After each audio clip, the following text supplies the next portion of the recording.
Ricominciamo perché vedo tantissime facce che ricompaiono e quindi ricominciamo. Come vi ho detto, c'è già qualche collega che ha chiesto di intervenire.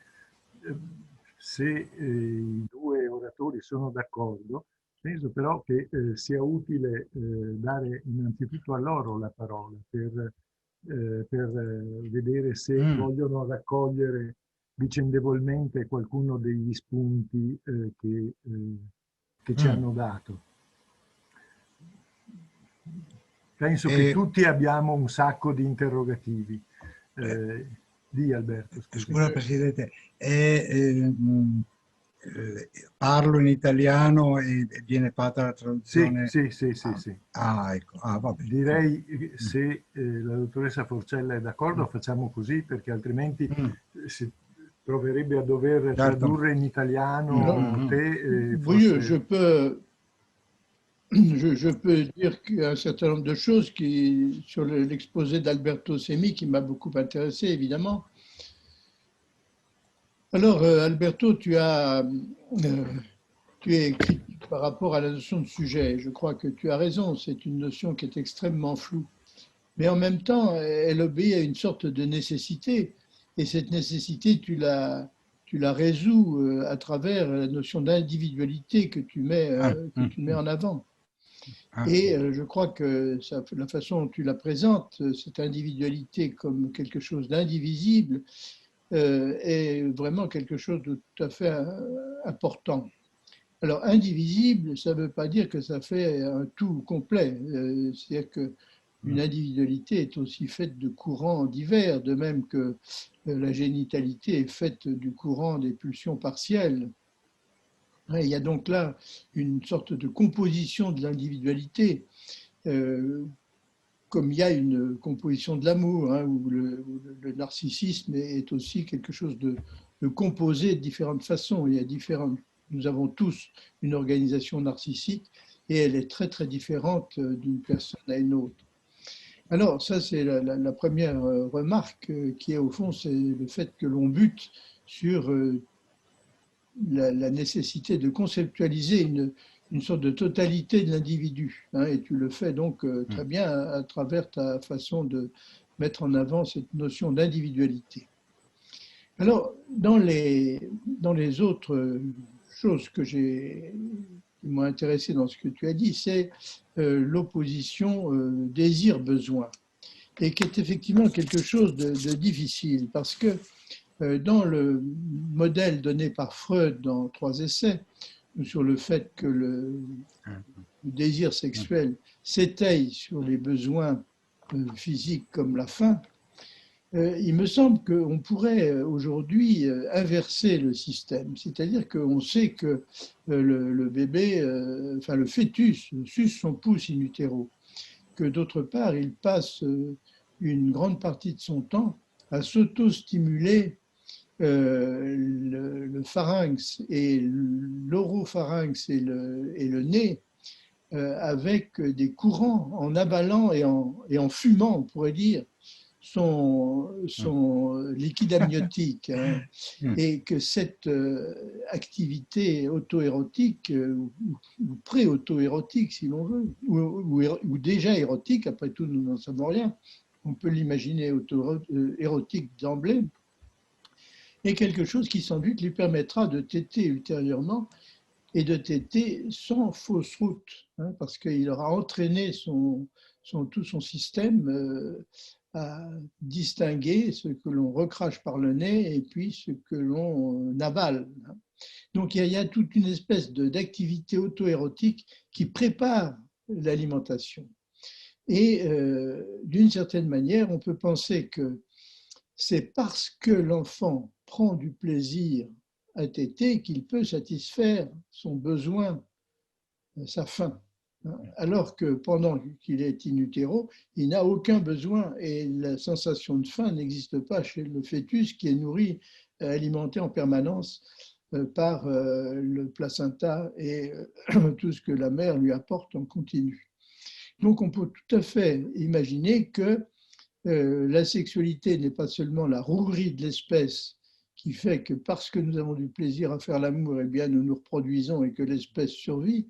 Mais on peut penser que c'est le moyen par lequel les besoins peuvent être satisfaits. C'est parce que nous avons du plaisir à téter que nous tétons quand nous sommes enfants.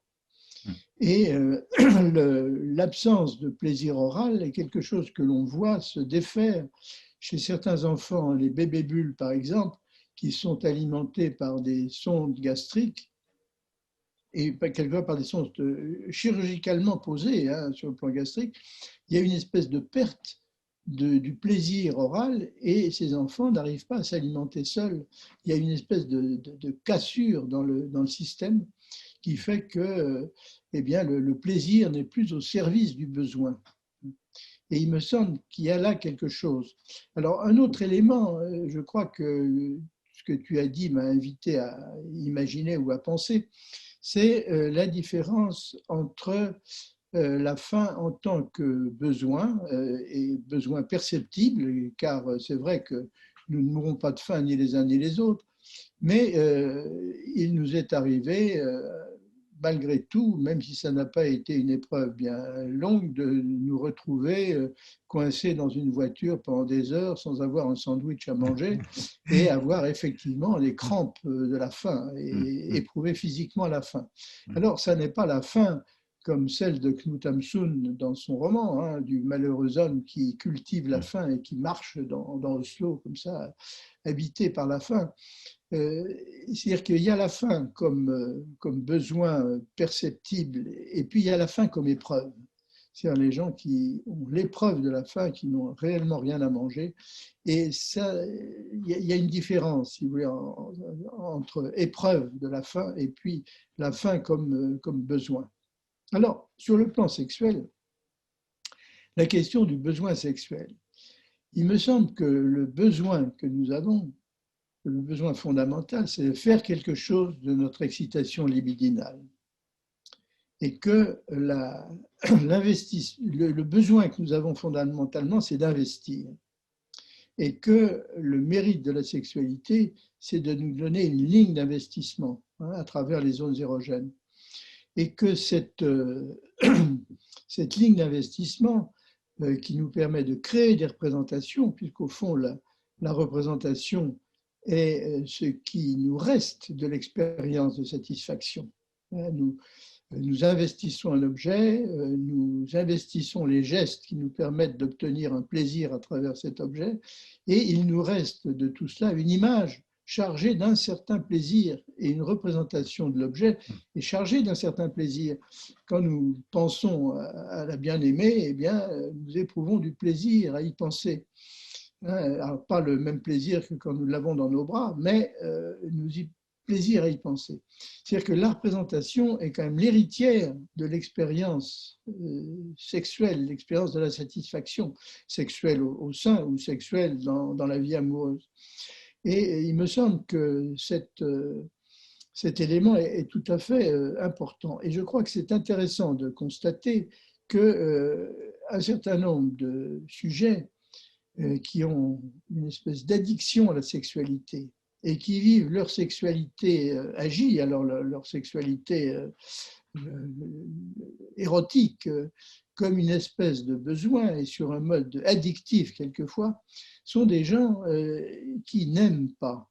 Ce sont des gens chez qui la dimension psychique des choses apparaît très peu, qui ne s'identifient pas à leur partenaire. Ils utilisent leur partenaire comme un moyen de satisfaction et à la limite, pour le fétichiste, la femme est un accessoire du porte-jartel, alors que pour les névrosés moyens, eh bien, le porte-jartel est un accessoire agréable de la vie sexuelle et de l'échange sexuel avec une partenaire.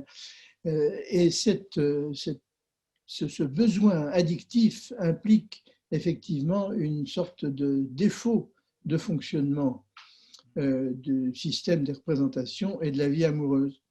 Alors, on peut voir ça aussi en termes narcissiques, c'est-à-dire que le plaisir de celui qui a une addiction à la sexualité, c'est de se sentir le plus fort, de se sentir capable d'attirer comme ça toutes les femmes. C'est Stendhal, qui est un psychanalyste milanais bien connu d'une époque passée, disait « Tant qu'on n'a que la vanité, toutes les femmes sont bonnes, aucune n'est nécessaire. » Mais je crois que c'est une formule excellente. Toutes les femmes sont bonnes, aucune n'est nécessaire. Et l'amour fait que c'est cette femme-là qui est nécessaire et pas une autre. Et je crois que c'est un élément sur la différence entre les besoins et l'amour.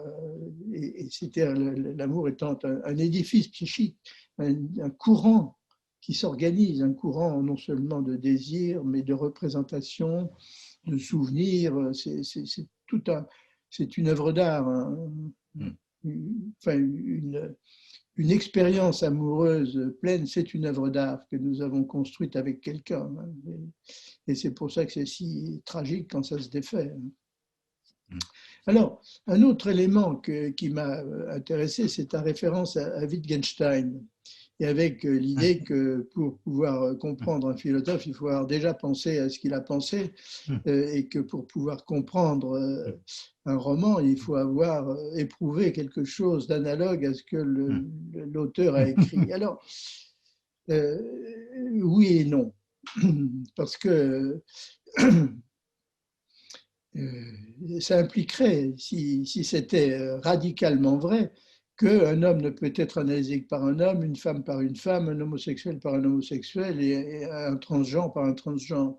C'est-à-dire que si on n'a pas vécu telle chose, un homme n'a jamais vécu d'accouchement et pourtant il a sur son divan des femmes qui parlent de leur accouchement et l'homme est quand même capable d'y comprendre quelque chose. Alors il a des limites à l'identification. Il n'a jamais eu de réclamer à corps et à cri une péridurale. Mais il peut s'imaginer quand même quelque chose.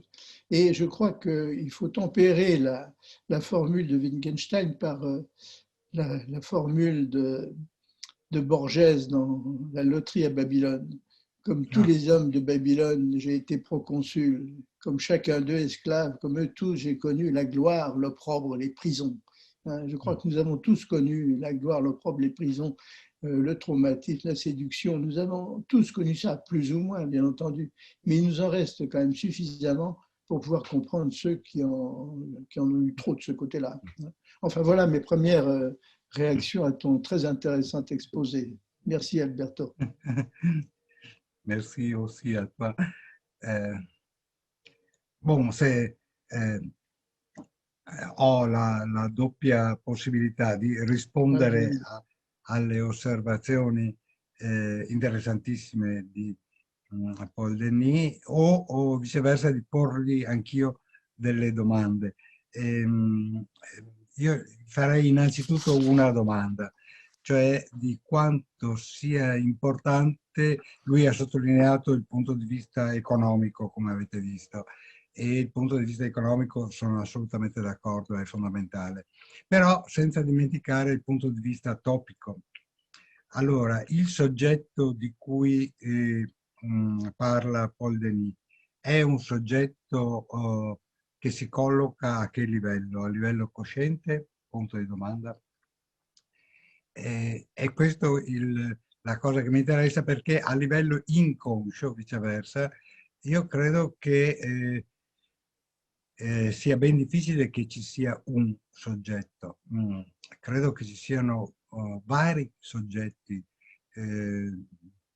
conseguenze delle vicissitudini pulsionali di ciascuno con i propri oggetti di conoscenza e di amore, e che in fondo, come rilevava già Freud, diciamo, nell'interpretazione dei sogni, non c'è un solo sognatore, cioè il soggetto cosciente, ma ci sono parecchi sognatori che hanno costruito poi il sogno.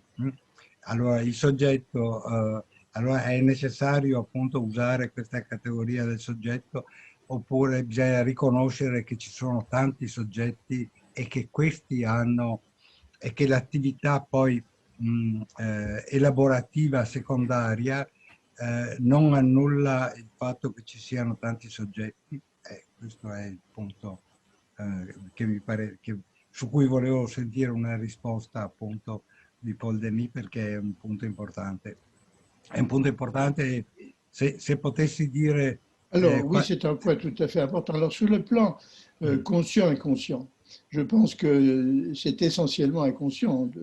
Toute la question économique est en général tout à fait inconsciente. Et beaucoup de gens sont très surpris de l'intensité du bouleversement que telle contrariété leur fait subir, parce que ils n'imaginaient pas que ça avait tellement d'importance pour eux, ils n'imaginaient pas toute l'économie qu'il y avait derrière ce qui a causé la contrariété. Alors ça, je pense que c'est un élément. L'autre élément topique, je suis absolument de ton avis. Tu évoquais tout à l'heure dans le schéma de Freud les différentes zones de ce schéma, le patatoïde, la pomme de terre bizarre, avec l'idée que certaines zones pouvaient s'hypertrophier ou d'autres s'atrophier.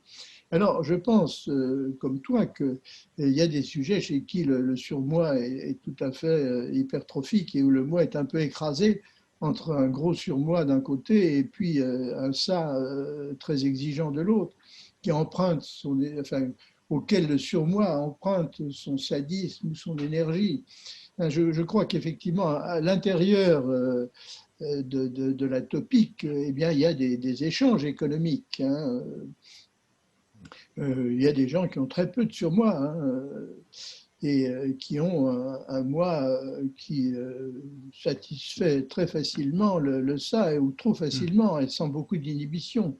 Donc, tu as raison, il y a les boursouflures du schéma de Freud peuvent grandir ou se rapetisser. Alors, je crois que quand tu dis que dire le sujet, mais c'est un peu la même chose pour l'individualité. Il y a plusieurs individualités. Je veux dire que quand nous sommes avec telle personne, c'est une partie de nous-mêmes qui se trouve mise en avant, qui se trouve sollicitée. Quand nous parlons tous les deux, toi et moi, eh bien, nous connaissons un certain nombre de choses de l'un, de l'autre, de nos amis communs, de l'APF, et je me montre à toi sous un certain angle. Et je crois qu'à chaque fois que nous rencontrons quelqu'un, c'est un aspect de nous-mêmes qui se trouve sollicité. Et je crois que de ce point de vue, tu as raison, c'est pas qu'il y ait plusieurs sujets, mais c'est que nous avons différentes facettes. Nous sommes une espèce de volume polygonal comme ça, et puis c'est tel élément qui se met en avant ou qui apparaît à telle ou telle chose. C'est d'ailleurs quelquefois intéressant sur le plan de nos amitiés. Nous passons des vacances avec quelqu'un que nous croyons connaître et nous voyons tout d'un coup apparaître des éléments de sa personnalité ou de son individualité, dirais-tu, que nous ne connaissions pas. Ah oui, merci. Alberto, forse tu volevi continuare? No, va bene, sentiamo allora le altre domande e poi magari reinterveniamo. Ma io volevo porre una questione, visto che abbiamo un sacco di tempo davanti. Volevo richiamare l'attenzione su scusate, spengo perché se no sento la traduzione e non capisco più me stesso. La nozione di soggetto ultimamente nel corso degli ultimi anni sta avendo un grandissimo successo nel mondo psicoanalitico. Certo, Paul Denis ha rintracciato l'origine, il senso nei lavori di Freud, però diciamo che sostanzialmente dal 1991, dopo il rapporto che scrisse Raymond Kahn su questo argomento, c'è stata un'escalation della valorizzazione di questa nozione. Al punto, si pensi che nel 2006 Richard e Weinrib, che sono due allievi e sono stati, uno dei due è stato collaboratore di Raymond Kahn, hanno detto che si tratta dell'apertura di un nuovo paradigma nella psicoanalisi. Noi in Italia stiamo dando un ampio rilievo a questa nozione. Abbiamo fatto un congresso della società psicoanalitica su questo argomento. Io mi chiedo quale potrebbe essere la spiegazione del successo che ha in questo momento l'uso di questa nozione. Perché di solito le novità introdotte dal punto di vista teorico o risolvono delle questioni o servono per aggirare delle questioni. Mi chiedo, questa di cui ci stiamo occupando, aiuta a porci nuove questioni o rischia di nascondere delle questioni?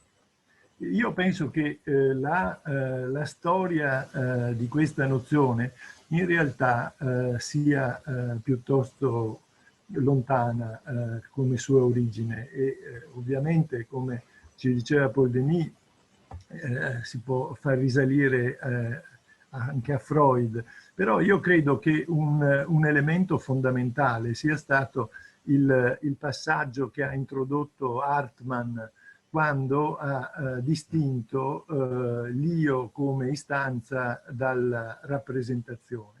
E lì si è aperto tutto un filone di riflessione, ricerca e un solco entro cui una buona parte della psicoanalisi si è infilata e ha adottato la nozione di sé proprio a rappresentare una parte delle istanze che riguardano l'individuo nella sua totalità. Allora, da una parte mi verrebbe da chiedervi, ma soprattutto a Paul Denis che l'ha segnalata la cosa, quando ci è utile ricorrere alla nozione di sé e quando ci è utile ricorrere alla nozione di soggetto? E ancora una questione.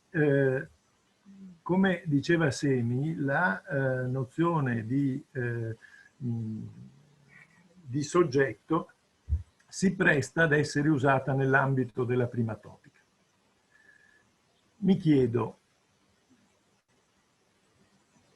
che difficoltà c'è a servirsi, diciamo, della seconda topica? Il successo che c'è in questo momento della nozione di soggetto potrebbe riguardare una qualche difficoltà all'uso, all'impiego della seconda topica, ma particolarmente a fare i conti con quello che ha determinato la seconda topica, cioè l'ultima teoria delle pulsioni di Freud. Si tratta di questioni sicuramente grandi e se volete aggiungere qualche cosa poi passerò a dare la parola a vari colleghi, segnalando che qualcuno si è semplicemente prenotato, qualcun altro ha scritto un intervento, io tenderei a dare a tutti la parola, quindi anche a chi ha scritto già la sua questione, preferirei che la illustrasse. E quindi se volete voi due, nostri ospiti oratori, dire qualcosa, altrimenti passiamo. Je peux dire un mot alors? Bien sûr. Bien sûr.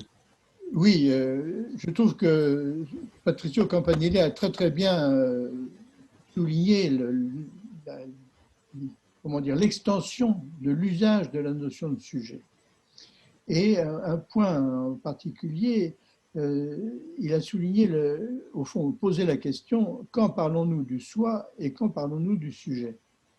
Il me semble qu'on a tendance à parler du soi, j'allais dire de l'intérieur, c'est-à-dire que quand le sujet parle de lui-même avec une dimension réflexive et pas simplement sur tel aspect de ses désirs qui pourrait être considéré comme venant du moi, ou tel aspect d'interdiction qui pourrait venir du surmoi.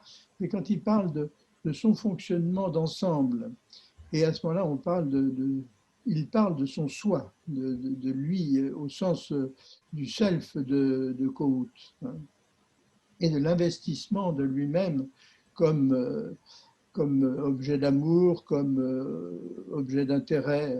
Il y a donc tout un aspect, alors que le côté sujet, c'est aussi quelque chose qui répond à un objet. Hein, et dans ce que disait tout à l'heure Alberto Semi, on retrouve ça, c'est-à-dire que la dimension sociale, socio-culturelle, le sujet vient au fond de l'aspect socio-culturel. Mais en même temps, je crois que cette notion de sujet a été héritière de la notion de relation d'objet. C'est-à-dire qu'en face de l'objet, enfin, toute la théorie de la relation d'objet, qui s'est beaucoup développée à une époque, eh bien, a amené d'une certaine manière le sujet en face de l'objet. Hein, et je crois que c'est l'héritage de la théorie de la relation d'objet, ou sa transformation, ou sa transposition. Et transposition aussi dans la pratique. C'est-à-dire que la place de l'analyste et la place du contre-transfert et la place donc du fonctionnement psychique de l'analyste a été beaucoup mise en valeur aussi ces temps derniers, au point même que c'est Werner Bollebert hein, qui a décrit ça. Et il a décrit qu'il y avait eu un virage intersubjectiviste un petit peu partout dans le monde psychanalytique, et y compris dans des pays qui considèrent qu'il n'y a pas eu, ou qui pensent que l'intersubjectivisme est quelque chose qui n'a pas grand intérêt. Si on prend l'exemple de Michel de Musan en France, eh bien Michel de Musan a décrit ce qu'il a appelé la chimère, hein, c'est-à-dire un système de fonctionnement psychique à deux, intersubjectif d'une certaine façon. C'est-à-dire que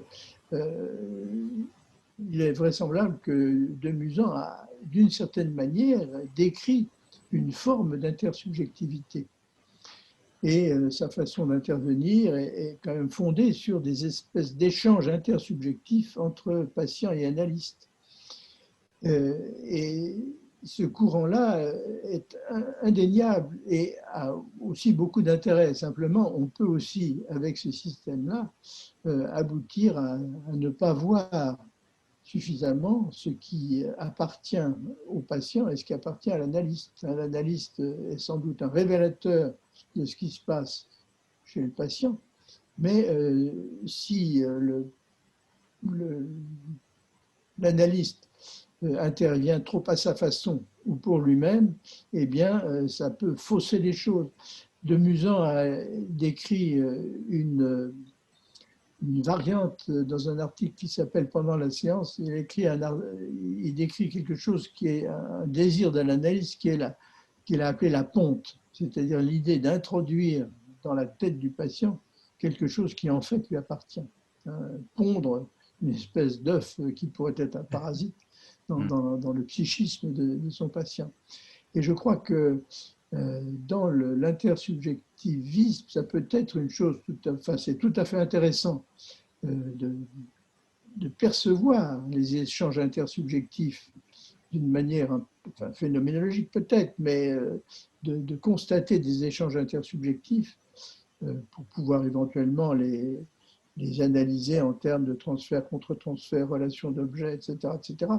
Mais c'est intéressant de les prendre en considération, mais on ne peut pas tout ramener à l'intersubjectivité parce que sans ça, on arrive aussi à abandonner les positions respectives et fondamentales de l'analyste et du patient.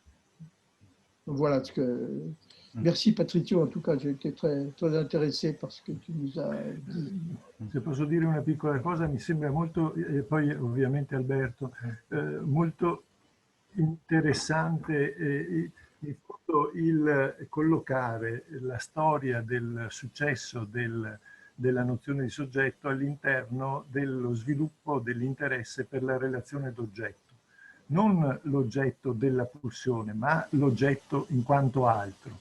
come corollario, potremmo dire, dello studio dell'oggetto altro, anche l'individuo prende se stesso come oggetto, e la psicoanalisi da questo punto di vista si sarebbe dovuta necessariamente interessare di questo aspetto, della capacità che ad un certo punto sviluppa l'individuo di prendersi come oggetto. Scusa Alberto. No, no, mi pare una discussione interessante, stavo ad ascoltarti con piacere.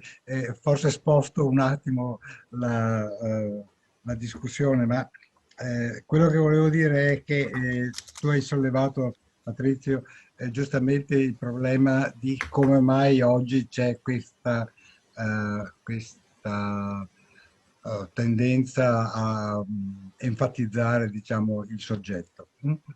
Io credo che sia proprio legata, diciamo, a un fatto sociale e culturale, cioè la intollerabilità della soggettività e quindi la necessità che tutti abbiamo di ricostruire una unità, una totalità, che poi la chiamiamo individualità o che la chiamiamo soggetto, però che un qualche cosa che è un tutto, ecco, che poi dentro è declinato in tanti modi, ma che questo a fronte del fatto che oggi nella nostra cultura, se si può, si cerca di eliminare il soggetto. Questo però allora mi facilita a dire perché preferisco parlare di individualità piuttosto che di soggetto, perché l'individualità ha un aspetto percettivo mentre il soggetto di per sé non è manifestamente percettivo. Ecco, questo è un elemento, cioè io credo che faccia parte della totalità della persona anche la sua percezione, la sua autopercezione e la percettibilità da parte dell'altro. E che anche se poi noi badiamo soprattutto alla percezione acustica, non dobbiamo dimenticare che ci sono anche tutti gli altri elementi. Questo è per dire una cosa. La questione invece fondamentale è quella del quanto la nozione di soggetto abbia a che fare con le dinamiche storiche della costruzione della teoria delle relazioni d'oggetto. Ecco, io ho cercato nella mia relazione di mettere in evidenza che la soggettività ha a che fare con le relazioni, ma non necessariamente con le relazioni di oggetto, anche se qui potremmo andare nella filosofia. È chiaro che in ogni caso ogni relazione ha a che fare con un oggetto, ma questo è già nella filosofia di Brentano, tanto per dire, il concetto di intenzionalità è questo, cioè in ogni caso si ha a che fare con un qualche cosa, cioè non si può pensare alla relazione in astratto, la relazione è sempre la relazione con qualche cosa, magari anche con se stessa, ma la relazione.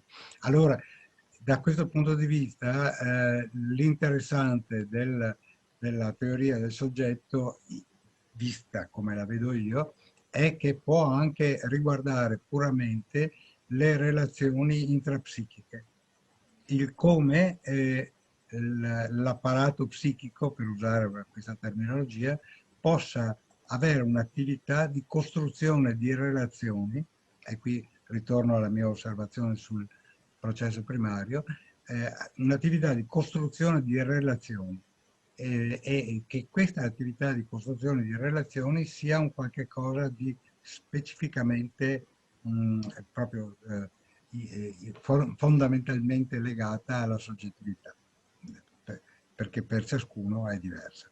Ecco, qui, mi fermerei qui perché non vorrei proprio invadere, ma sono curioso di sentire se è stata percepita la cosa. Prego. Cosa dite? Passiamo a sentire delle domande. Quello Sì, che avete detto mi farebbe venire voglia di dire una cosa, ma non voglio essere invadente. Allora, partiamo dalla prima domanda che ha chiesto di fare Roberta Guarnieri, che se attiva il suo microfono può parlare. Sì, grazie Patrizio. Aspettate. Un saluto a tutti e un saluto particolarmente a Paul Denis, no, il nostro ospite. A me niente.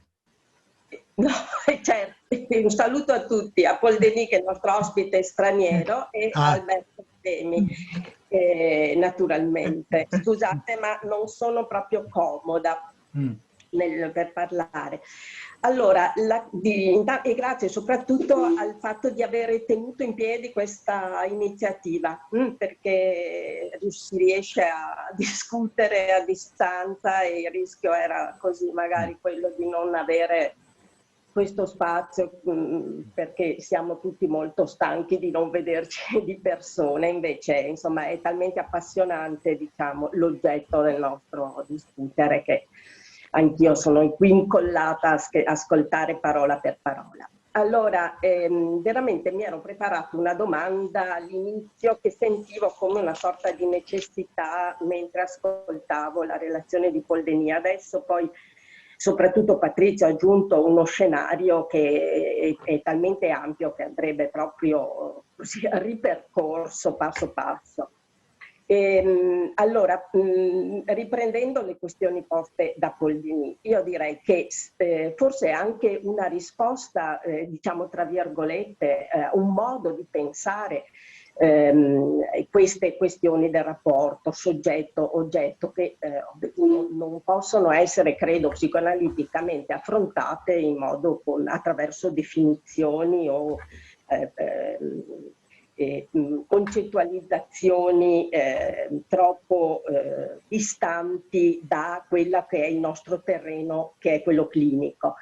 Mi sembra che il filo rosso che lega tutta la relazione di Denis, che è la centratura sul punto di vista economico, possa essere anche quello che ci aiuta a trovare la strada intorno a questa questione. E a me interessava molto questa centratura sul punto di vista economico, perché ho apprezzato particolarmente le sue conseguenze in due direzioni. Da un lato ci permette di mantenere salda la continuità tra quello che lui chiama le piccole crisi e le crisi maggiori. È un problema di quantità e questo sul piano della pratica clinica credo che abbia molte conseguenze. E anche della necessità della neutralità dell'analista, di quella che viene stata chiamata neutralità, che Freud chiama indifference, no? Perché è ciò che permette che si crei quella situazione mitigata, almeno in parte, che permette il lavoro analitico.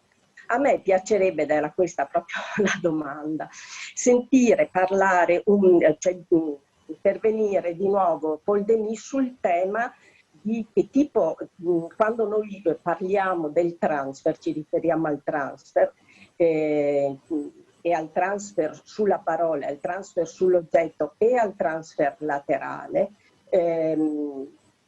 come intende, come si può riprendere, per me è una grande questione questa del transfer sull'oggetto, e lo rilancerei proprio sul piano della pratica clinica. Chi pensa, no, che si debbano ricreare le condizioni perché l'analista sia un nuovo oggetto, ma l'analista è e non è un nuovo oggetto, no, per il paziente, e anche questo così lo rilancerei proprio per sentire un po' di dipanare un po' questa questione.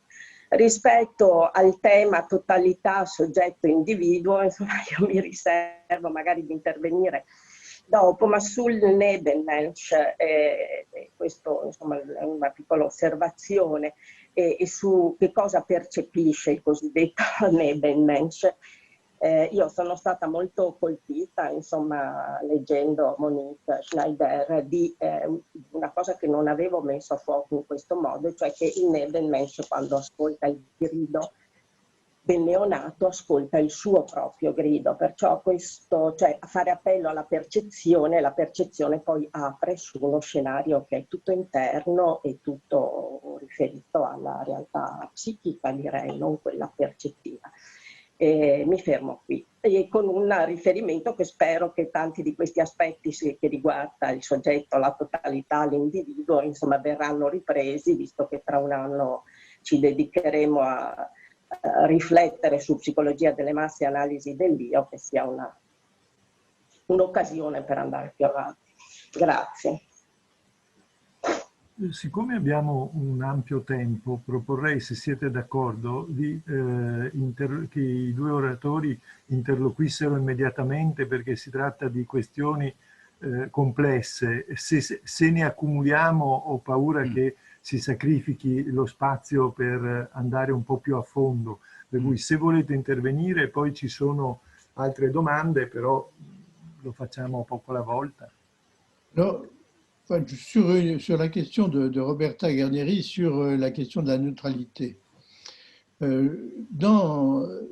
Hélène Parra a bien montré comment, dans la relation analytique, il y avait deux aspects. Une relation où, malgré tout, le psychanalyste est investi comme une personne.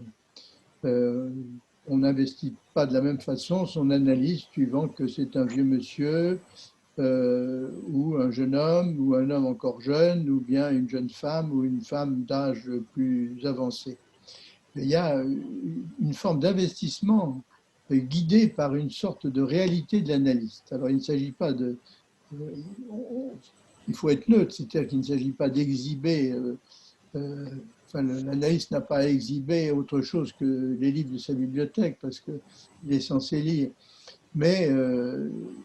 il a d'autres activités de loisirs, il n'est pas obligé de les montrer. C'est-à-dire qu'il y a une limitation de ce qu'il est, de ce qu'il donne à investir en tant que personne. Et cette dimension relationnelle est inévitable dans toute analyse. Alors évidemment, quand une analyse marche bien, cet aspect relationnel disparaît. Ça devient ce que Catherine Parra appelait le transfert de base, c'est-à-dire, au fond, une certaine relation humaine à son analyse. Et puis, il y a le transfert proprement dit, qui s'exprime, au fond, par différence par rapport à cet aspect relationnel. Et dans le transfert, l'analyste se comporte, comme je l'ai écrit autrefois, il se comporte comme un anti-objet. C'est-à-dire qu'il ne répond pas comme un objet d'investissement. Quand un analyste est l'objet d'une déclaration d'amour de la part de son patient ou de sa patiente, eh bien, il ne répond pas comme il répondrait dans la vie à cette personne-là. La question qu'il lui pose, c'est « mais vous me faites une déclaration d'amour, mais comme à qui ?» Et j'imagine que vous me faites une déclaration comme celle que vous faisiez à votre mère quand vous aviez 5 ans. C'est-à-dire qu'on décale, c'est-à-dire que l'analyste se sauve, il fait ce que Freud décrit dans la course de l'évrier, c'est un faux lièvre. Et si on met un vrai lièvre au milieu des chiens, les chiens bouffent le lièvre et l'analyse s'arrête. C'est-à-dire que l'analyste se comporte en anti-objet ou refuse aussi adroitement et aussi humainement que possible de répondre en tant qu'objet d'amour à la personne qui s'adresse à lui. Ça, c'est donc le premier point. L'autre point important, c'est celui de la neutralité. Et ça, c'est très important du point de vue de l'économie de la cure. C'est-à-dire que Pierre Marty disait « il ne faut jamais soutenir le ça ». C'est-à-dire qu'au fond, il ne faut jamais renforcer l'excitation qui habite le patient. Il faut lui donner forme, il faut la lier à des représentations, à des personnes, à des souvenirs, à des activités, mais ne jamais la soutenir en tant que telle. Et je crois que ça, c'est un élément tout à fait important. Enfin, voilà ce que je voulais dire a Roberta Garnieri. Alberto, volevi dire qualcosa o passiamo un'altra? No, passiamo pure avanti. Allora, c'era Renato Ferraro.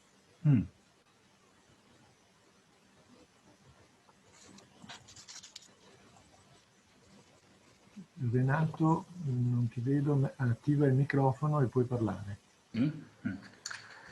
Allora, la mia domanda che volevo rivolgere ai due relatori si muove più sull'onda... Branchez le micro. Sentite? Allora, la mia domanda che volevo rivolgere ai due relatori è più sull'onda di un mio bisogno in questo momento.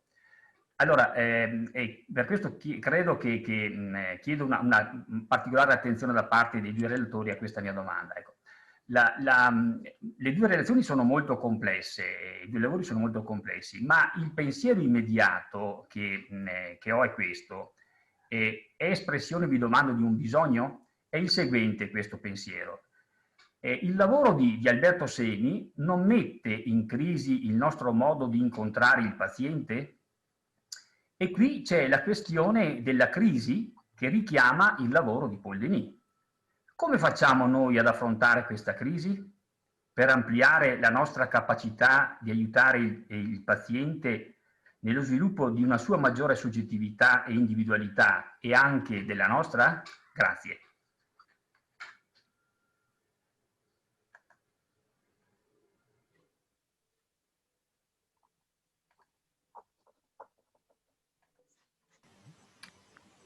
Alberto, vuoi cominciare tu? Sì, ma se no, vabbè. Non so se metta in crisi il nostro modo di incontrare il paziente. Io penso che questo mio modo di pensare alla individualità e alla soggettività e all'intreccio tra le due cose ci interroga e ci problematizza relativamente al fatto di tenere sempre presente tutta la complessità di una persona. Adesso uso la parola persona per evitare individuo, eccetera, eccetera. No? Credo che questo sia un qualche cosa di costante e che ci sia sempre il rischio nella nostra attività di pensare al paziente come dire, come paziente anziché come persona, di vederlo per certi aspetti, di man mano restringere la nostra ottica attraverso, per esempio, l'abitudine di vederlo ogni giorno, anziché pensare che ogni giorno è nuovo per la persona lì. Ecco, questo, allora l'invito è, almeno dal mio punto di vista, è quello di riuscire a vederlo ogni giorno in maniera diversa. Quanto questo sia importante, credo che sia anche legato a ciò che diceva prima Roberta Guarnieri e prima ancora Paul Denis, cioè il problema del quanto ci sia il rischio della suggestione, detta in termini vecchi, cioè quanto ci sia il rischio che noi altri ci mettiamo qualcosa di nostro dentro alla testa di un'altra persona. E come e quanto ne siamo consapevoli, ecco, questo è uno dei rischi e secondo me avere costantemente l'idea della complessità della situazione, dell'individualità e della soggettività, aiuta a essere molto autocritici nei riguardi di quali sono gli effetti transferali di comunicazione inconscia del paziente dentro di noi altri, perché anche noi altri abbiamo esattamente, siamo fatti della stessa pasta del paziente. Non so, è una risposta limitata, ma questo è ciò che mi sento di dire. Paul, vous voulez... Oui, volontiers. Alors, je pense que la question de Renato Ferraro est tout à fait importante. Comment, en quoi cette notion de subjectivité et d'intersubjectivité peut-elle nous aider par rapport aux patients?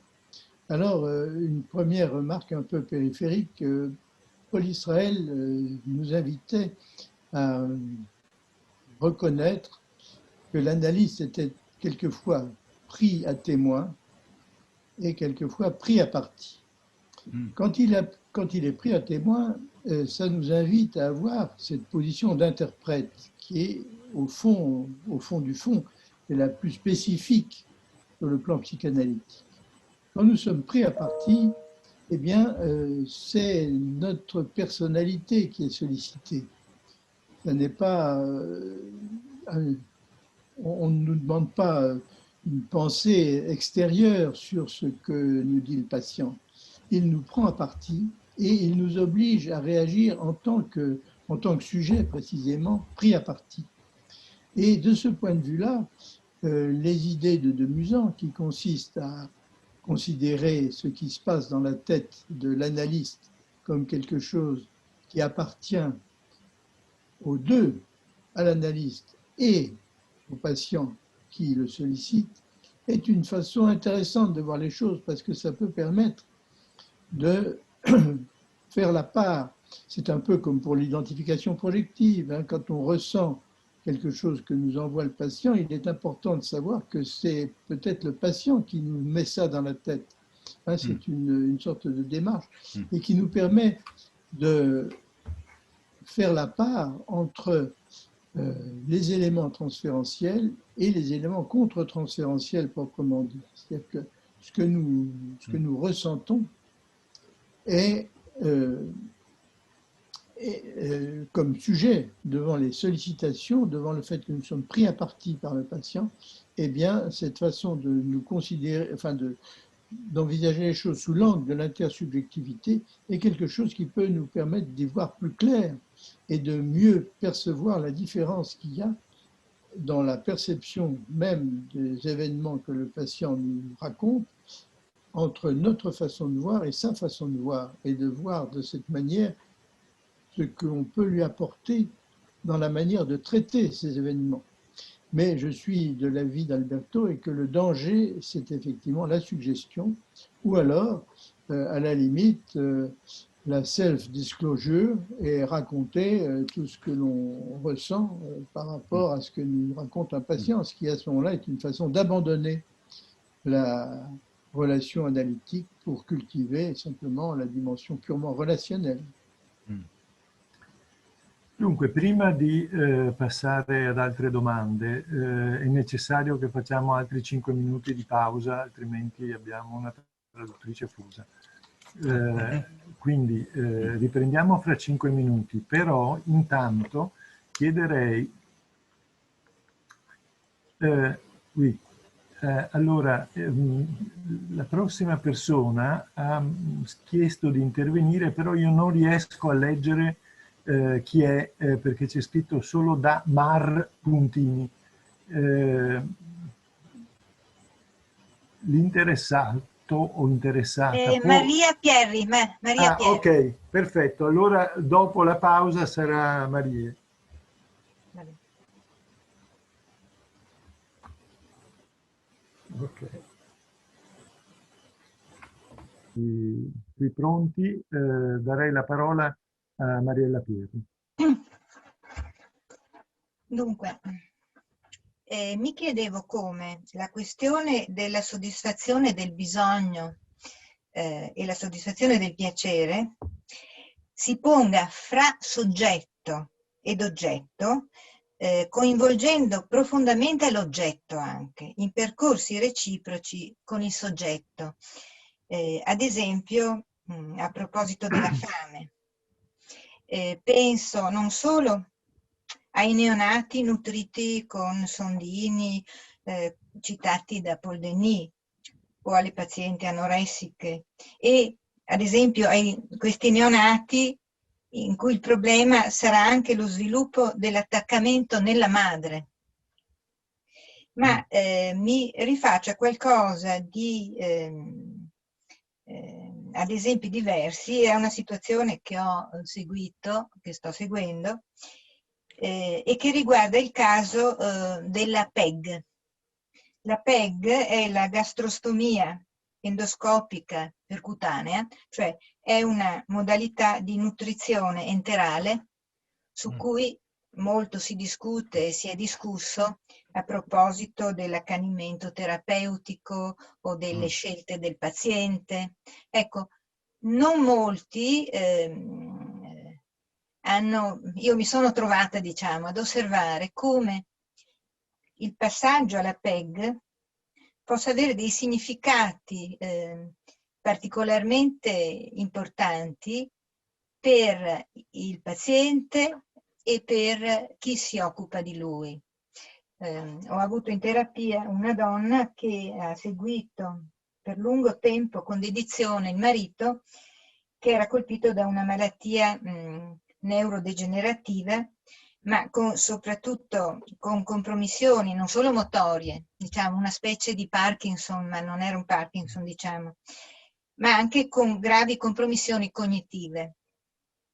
In questa situazione in cui c'era una relazione che gradualmente si è concentrata esclusivamente su sguardi e in qualche modo presa in carico dei bisogni primari, quindi il nutrimento, il posizionamento del corpo, il sonno, le cure di base per la sopravvivenza, a un certo punto, in questa relazione in cui c'era però un senso di intesa e di presenza che la donna viveva nei confronti del marito, il passaggio alla PEG, che era stato molto differito, con incertezze, ha comportato, da un lato, dopo un po', sicuramente un miglioramento in tutte le funzioni vitali del paziente, poiché ha ripreso peso, ha guarito una piaga da decubito, ha cominciato a cambiare colore, insomma, però la cosa ha comportato un cambiamento che in effetti ci si poteva aspettare effettivamente, ma che mi ha molto colpito e che riguardava proprio in qualche modo la definitiva conclusione della vitalità di quella relazione.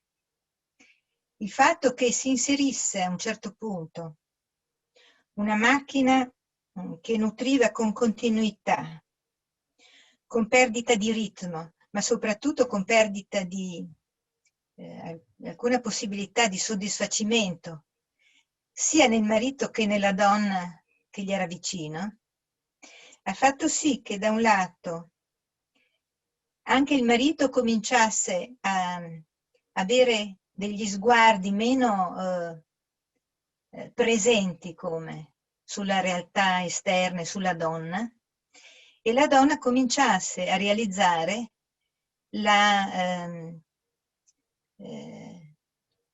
il lutto e la realtà di quella situazione che da anni seguiva con abnegazione e però con grosso investimento nei confronti del marito.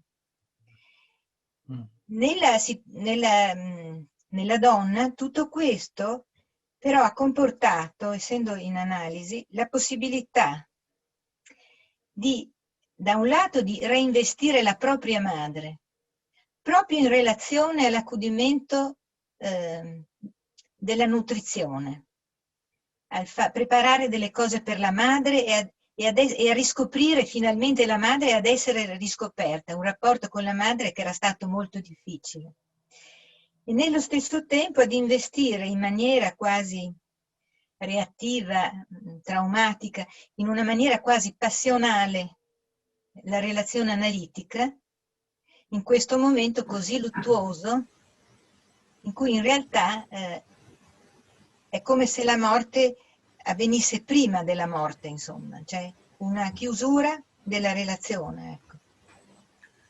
Credo che questi siano elementi che molto spesso anche non sono presi in considerazione, o non sempre, quando si parla di cure mediche e di come queste possano interferire nella relazione di chi assiste i pazienti. Ecco.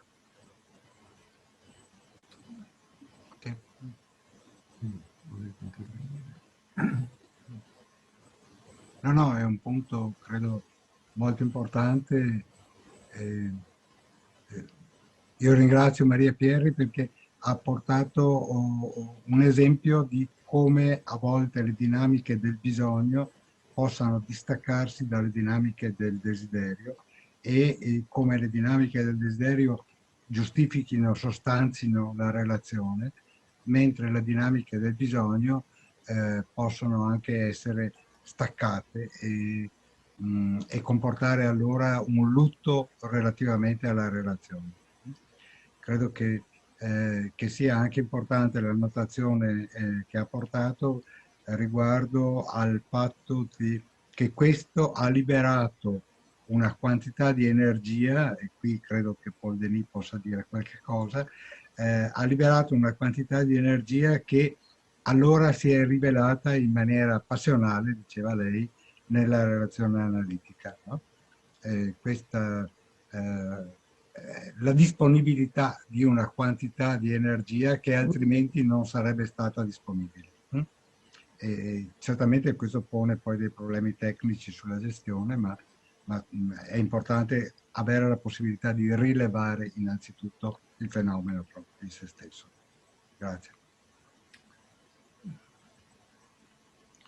Je trouve que l'exemple rapporté par Maria Pierri est tout à fait extraordinaire et extraordinairement intéressant pour nous de deux points de vue, enfin de différents points de vue, de très nombreux points de vue, mais je voudrais en souligner deux. L'un qui se rapporte en général à l'expérience de satisfaction et au plaisir de l'expérience de la satisfaction. Une expérience de satisfaction au sens plein implique une satisfaction réciproque entre les deux protagonistes, le bébé et la mère. Et le bébé a plaisir à téter et la mère a plaisir à donner à téter. Et quand il n'y a pas cette satisfaction réciproque, eh bien les choses sont compliquées. Alors, évidemment, dans des situations aussi terribles que les situations de soins parentéraux, alimentation par un robot, etc., il est certain que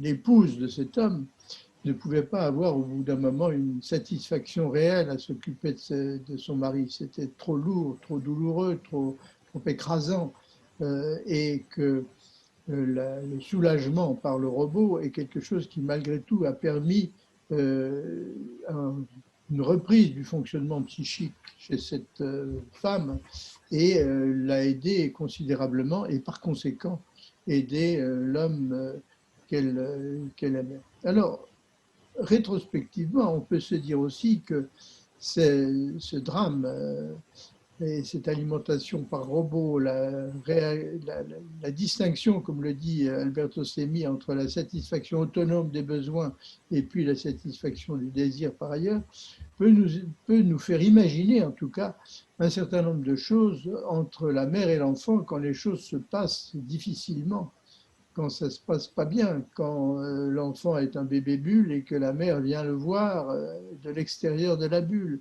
Il y a effectivement une horrible difficulté pour la mère à être privée de la satisfaction directe de s'occuper de son enfant. Et les expériences des collègues qui se sont occupés de bébés bulles et de parents de bébés bulles sont tout à fait impressionnantes. Une collègue qui a travaillé aux enfants malades avec les bébés bulles racontait comment un certain nombre de mères viennent et demandent les couches de leurs bébés pour les sentir. C'est-à-dire qu'il y a une dimension charnelle et une dimension érotique dans l'alimentation, dans les soins donnés aux bébés que l'on ne souligne pas assez. Hein, et il y a, à la limite, il y aurait presque une forme de honte pour une mère à dire « j'ai envie de sentir les couches de mon bébé ». Alors, elle n'a pas à se poser la question quand elle a les couches de son bébé toute la journée dont elle doit s'occuper. En revanche, quand elle ne les a pas, ça lui manque. Hein, et elle les demande. C'est-à-dire que la satisfaction entre mère et enfant est une satisfaction réciproque. Et ensuite, ça se transpose au plan symbolique, au plan du jeu des représentations.